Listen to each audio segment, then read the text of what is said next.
तस्वीर दिखाते हैं आपको दिल्ली के मुख्यमंत्री की, क्या कुछ कह रही है, एक बार सुन लेते हैं। मां बड़ा नाराज है, बोली कि ये बेटियों का काम नहीं है, चुनाव बेटियों का काम नहीं है भाई, चुनाव बेटियों का काम नहीं है भाई। पर पिताजी ने साथ दिया कि मौका मिल रहा है तो इससे चुनाव लड़ने दो। चुनाव शब्द ही बहुत बड़ा है साधारण परिवारों के लिए, पर उसके पीछे जो एक बड़ी सोच, एक बड़ा संगठन काम कर रहा था कि साधारण परिवार की बेटी को मौका मिलना ये केवल हमारा विचार परिवार ही कर सकता है। मुझे ध्यान है जब मैं भारतीय जनता पार्टी से जुड़ी, अपने यूनिवर्सिटी के कार्यकाल के बाद पहली बार युवा मोर्चा प्रदेश मंत्री बनी और संगठन ने मुझे खोजा कि हमारी डूसू की अध्यक्ष रही ये लड़की कहाँ है। पता चला कि भाई शादी हो गई, बिटिया है, अभी तो परिवार की घर गृहस्थी में लगी हुई है। खोज के मुझे बुलाया गया कि नहीं भाई, तुम्हें ऐसे खाली नहीं बैठना, संगठन के साथ जुड़ो और समाज के लिए काम करो। मैंने कहा नहीं भाई, मेरे परिवार में तो ऐसा माहौल नहीं है, मेरी बिटिया भी बहुत छोटी है, मैं कैसे काम करूंगी। ये भारतीय जनता पार्टी ही है जो उस लड़की को घर से निकाल करके लाई और समाज के काम में जोड़ा और संगठन में दायित्व दिया। प्रदेश मंत्री, फिर राष्ट्रीय मंत्री युवा मोर्चा, फिर महिला मोर्चा, फिर जिले की मेन पार्टी की अध्यक्ष रही, फिर प्रांत की महामंत्री, फिर महिला मोर्चा, न जाने कितने ही दायित्वों पे मैंने इस 30 साल में काम किया। उतार चढ़ाव भी बहुत आए, पर मैंने ये जाना कि इससे बेहतर एक महिला को मंच और संगठन नहीं मिल सकता जो भारतीय जनता पार्टी हमें देती है।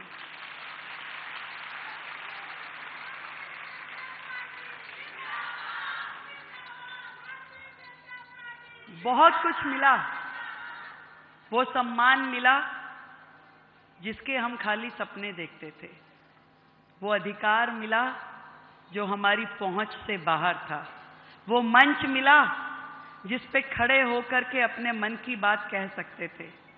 और जब चुनाव लड़ते लड़ते यहां तक पहुंची तो वो सोच और वो समझ मिली जिसके कारण से देश हित के काम कर सकती थी। आज बहुत भावुक हूं अध्यक्ष जी मैं इस मंच से। जब काम करते रहे ना, मैं अपनी सब बहनों की स्थिति बताती हूं। ये वो कार्यकर्ता है जो घर से निकलती है तो दौड़ दौड़ के जाती है कि घर का काम भी कर लूं, नाश्ता भी बना दूं, बच्चे की तैयारी भी कर दूं, वापस आऊंगी तो लंच की तैयारी भी करके जाऊं, पति के भी 2 काम संवार दूं, अपने भी कर दूं, ड्राई क्लीन के कपड़े भी दे जाऊं, रात की तैयारी भी समझ लूं। ये दौड़ दौड़ के घर से जाती है संगठन की बैठक लेने के लिए, प्रदर्शन में नारे लगाने के लिए, और दौड़ दौड़ के वापस आती है कि मुझे अपने घर का फिर से संभालना है। जब घर से निकलती है तो शायद सास, पति, बच्चे कहते हैं मम्मा आपको यही काम है, आप तो यही करती हो। वो उनकी भी सुनती है, और जब दौड़ के संगठन में आती है तो वहां कहते देखो आप लेट हो गई, आप संख्या नहीं लाई हो, आप 2 ही बसें बहनों की आई हैं, भाई बाकी लोग कहाँ हैं। इतना ही काम किया, उससे ज्यादा करना था। तो ये वहां भी सुनती है। और फिर जब चुनाव का टाइम आता था तो पता चलता था टिकट किसी और को मिल गई।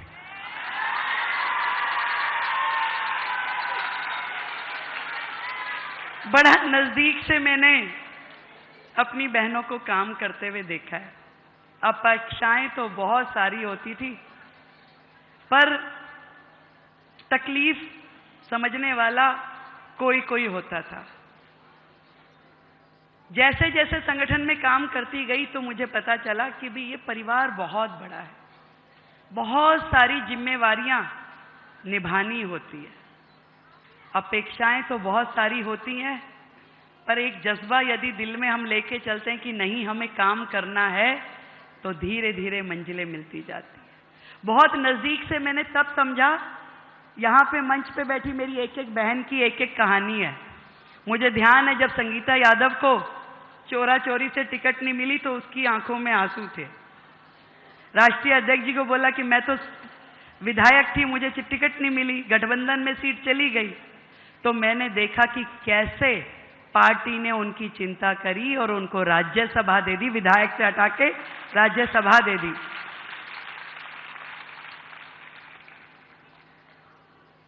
जितनी भी बहनें,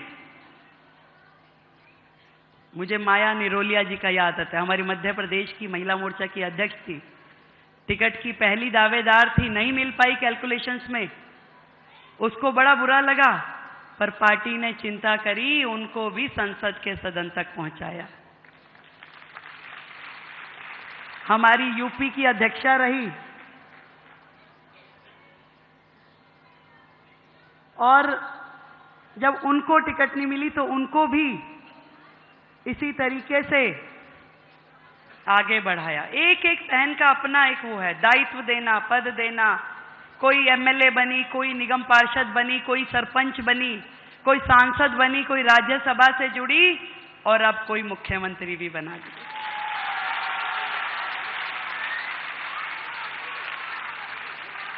पर इस संगठन की सोच को मैं सलाम करती हूं। कुछ लोग, कुछ सरकारें केवल बातें करते थे, महिला अधिकार, महिला सम्मान, पर उन्होंने कभी कुछ किया नहीं। कभी महिला, मैंने वो भी समय देखा है जब आदरणीय इंदिरा गांधी जी प्रधानमंत्री होती थी, परंतु उनकी कैबिनेट में किसी दूसरी महिला का स्थान नहीं था। उनकी पार्टी में कोई महिला कभी उभर नहीं पाई। बाकी संगठनों में भी ये जो आम आदमी पार्टी सरकार के लोग कहते हैं, इन्होंने अपनी ही सांसद को घर बुला के उसका अपमान किया, उसके साथ बुरा व्यवहार किया, और न जाने ऐसे कितने ही किस्से हैं जो अलग अलग संगठनों के हमने सुने हैं। पर एकमात्र संगठन, एकमात्र पार्टी मैंने देखी जो कहा, जो सोचा वो करके दिखाया। ना केवल वुमेन लेड डेवलपमेंट की बात करी, बल्कि वुमेन लेड गवर्नमेंट के वाक्य को यथार्थ में परिवर्तित किया, और वो भी केवल सिंबॉलिक नहीं, क्योंकि पहले तो महिलाओं के लिए 4 ही काम सही समझे जाते थे। या तो स्वागत करा लो, तिलक लगा दो, दूसरा रजिस्ट्रेशन करा दो, रंगोली बना लो, नहीं, इससे ज्यादा काम के लायक महिलाओं को समझा नहीं जाता था। पर आज हमारा नेतृत्व, हमारी पार्टी ने वो कर दिखाया कि सिंबॉलिक नहीं, आज देश का बजट यदि निर्मला सीतारमण पढ़ेगी तो दिल्ली का बजट रेखा गुप्ता पढ़ेगी। ये देन है हमारे मोदी जी की, जो केवल कहते नहीं है, करके दिखाते हैं। यदि उन्होंने बेटी के सम्मान की बात की है तो उन्होंने दे के दिखाया, उसे सम्मान सिंबॉलिक नहीं किया, उसको असल में अधिकार दिए, उसे असल में मौका दिया कि जाओ और जा करके अपनी भूमिका निभाओ और इस समाज के लिए करके दिखाओ। मैं अपने आप को सौभाग्यशाली मानती हूं कि आज देश की आधी आबादी, उन बेटियों को, उन बहनों को रिप्रेजेंट करने का मुझे मौका मिला। और इतनी बड़ी जिम्मेदारी जो आदरणीय मोदी जी ने, आदरणीय नड्डा जी ने मुझे दी है, मैं आप सबके माध्यम से सब बहनों की ओर से उनका धन्यवाद करना चाहती हूं और ये विश्वास दिलाती हूं कि आपने जो भरोसा हम बहनों के लिए किया, उस भरोसे को निभाएंगे हम। जो मेहनत, जो निष्ठा, जो समर्पण की अपेक्षा आपको हमसे है, वो करके दिखाएंगे हम।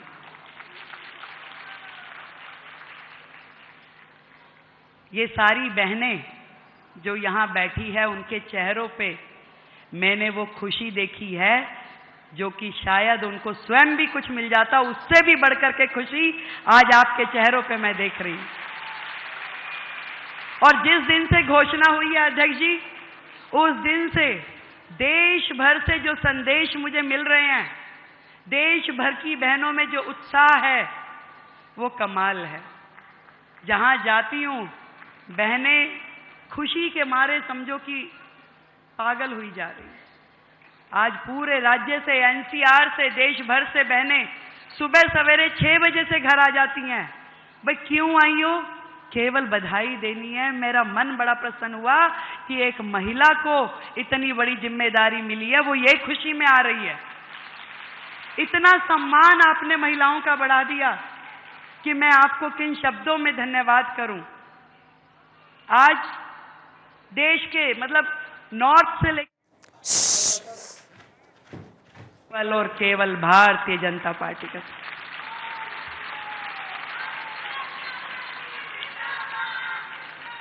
महिला दिवस पे इससे बड़ा सम्मान बहनों का हो नहीं सकता। एक बार जोरदार तालियां पूरा सदन बजाए।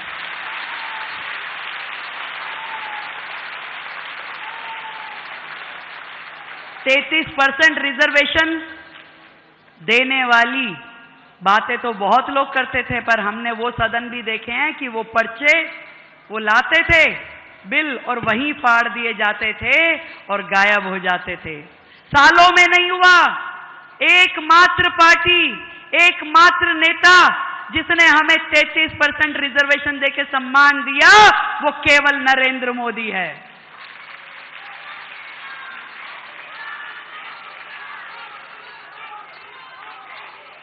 जिसने इस बात को समझा कि देश की तरक्की केवल एक वर्ग से नहीं होने वाली, देश की तरक्की बहनों की, महिलाओं की तरक्की से होकर गुजरने वाली है।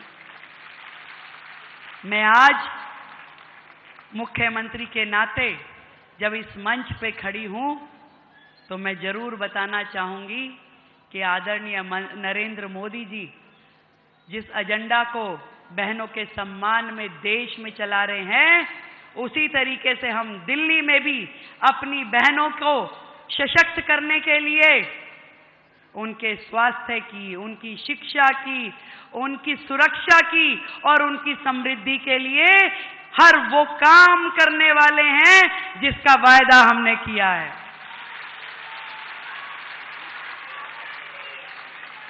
और आज से, या कहूं जिस दिन से मुझे ये जिम्मेवारी मिली है, बहनों की सुरक्षा की जिम्मेदारी मेरी है।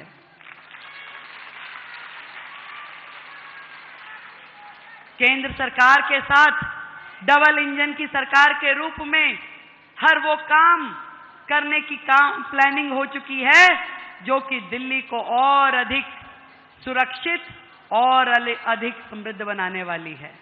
चाहे वो स्वास्थ्य की दिशा में हो, चाहे शिक्षा की दिशा में हो, या जो योजनाएं हमने कही है। सुरक्षा की दृष्टि से जरूर बताना चाहूंगी कि पिछले 15 दिन में हमारी सरकार ने दिल्ली में अनेकों उन कामों की, योजनाओं पे चर्चा करी जो दिल्ली की बहनों की सुरक्षा के लिए बहुत जरूरी थे। उसमें चाहे सीसीटीवी कैमरों की संख्या बढ़ाने की बात थी, चाहे हमारी जो पीसीआर हैं उनको महिलाओं के साथ जोड़ते हुए महिला कांस्टेबल उसमें रहे, और पिंक पीसीआर और पिंक पुलिस स्टेशन की संख्या बढ़ाने के लिए दिल्ली में काम किया जाएगा। वन स्टॉप सेंटर, जहां पे कोई महिला यदि प्रताड़ित हो, परेशान हो, उसको जिस भी प्रकार की लीगल या असिस्टेंस जो चाहिए हो, इसके लिए दिल्ली के हर जिले में वन स्टॉप सेंटर्स का निर्माण किया जाएगा। पब्लिक टॉयलेट, जिसके लिए मोदी जी ने देश भर में इतनी बड़ी मुहिम चलाई, पर दिल्ली उससे महरूम रही। अब दिल्ली में भी हर जगह जहां जहां इस सुविधा की जरूरत है, पिंक टॉयलेट्स का निर्माण किया जाएगा। हर वो वादा जो हमने दिल्ली की बहनों से किया है उसे पूरा करेंगे और उस वायदे का जिक्र मैं आपको करती रहूंगी। अब केवल क्योंकि हम राष्ट्रीय अध्यक्ष जी को भी सुनेंगे, मैं आप सबको धन्यवाद करते हुए अपनी सब बहनों का इतना प्यार, इतना स्नेह जो मुझे इस 30 वर्ष के अपने कार्यकाल में मिला, हमारे नेतृत्व का जो आशीर्वाद मिला, मेरी वानथी दीदी का जो मुझे साथ मिला। मैंने 5 राष्ट्रीय अध्यक्षों के साथ काम किया है दीदी, किरण महेश्वरी जी के साथ, उसके बाद माननीय स्मृति ईरानी जी के साथ, सरोज पांडे जी के साथ, विजया ताई के साथ में और आपके साथ। मैं बताऊं, ऐसा संगठन और ऐसा नेतृत्व मैंने देखा नहीं जहां एक एक हमारी राष्ट्रीय अध्यक्ष ने सैकड़ों बहनों को इस राजनीतिक फील्ड में खड़ा किया, उन्हें संबल दिया, उन्हें आगे बढ़ाया। एक बार जोरदार तालियां हमारे इस महिला मोर्चा के राष्ट्रीय नेतृत्व को और आदरणीय वानथी दीदी को।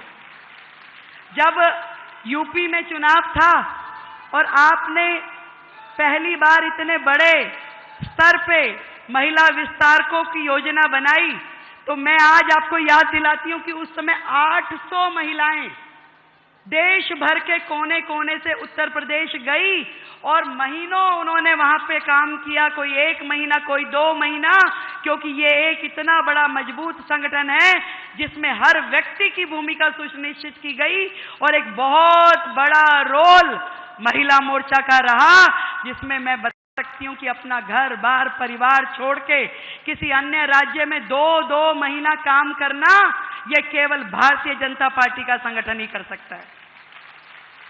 और यही कारण है कि देश भर में आज महिलाओं का इतना बड़ा समर्थन हमारी पार्टी के साथ जुड़ा है। आदरणीय मोदी जी को उनका आशीर्वाद मिल रहा है। 1 बार नहीं, 2 बार नहीं, तीसरी बार हमारी केंद्र में सरकार चुन के आई। हर राज्य में देख रहे हैं लगातार हमारा ग्राफ बढ़ रहा है। हर जगह जहां पे सरकार चुनी जाती है वहां पे महिलाओं की भूमिका बहुत महत्वपूर्ण है। मैं चाहूंगी कि एक बार अपने लिए आप ताली बजाएं।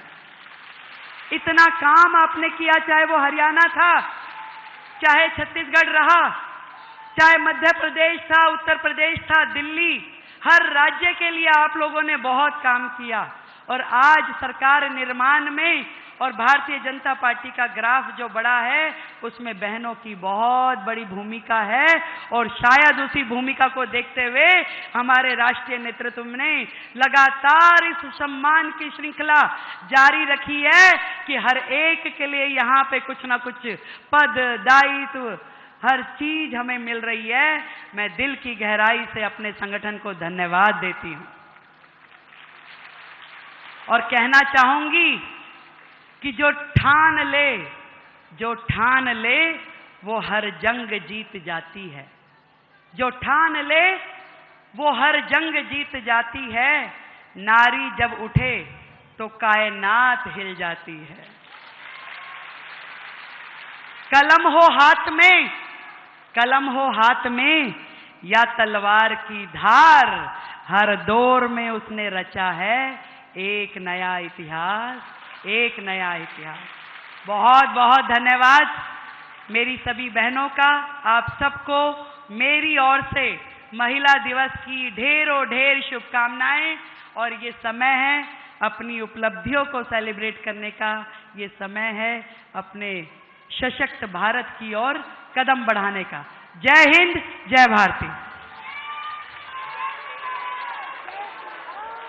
तो आप दिल्ली की मुख्यमंत्री को सुन रही थी, अपना पूरा उनका संघर्ष क्या कुछ रहा, किस तरह से पार्टी में उन्होंने अपनी ओर से प्रयास करना शुरू किया, कैसे वो सामाजिक सेवा के साथ जुड़ी, कैसे डूसू से सीधे बीजेपी में उनको लाया जाता है, कैसे ढूंढकर उनको एक नेता के तौर पर कार्य करने के लिए प्रेरित किया जाता है, और आज मुख्यमंत्री के मुकाम तक आखिर वो कैसे पहुंची, इस पर उन्होंने अपनी पूरी जो जिंदगी की कहानी थी उसको बखूबी बयां किया।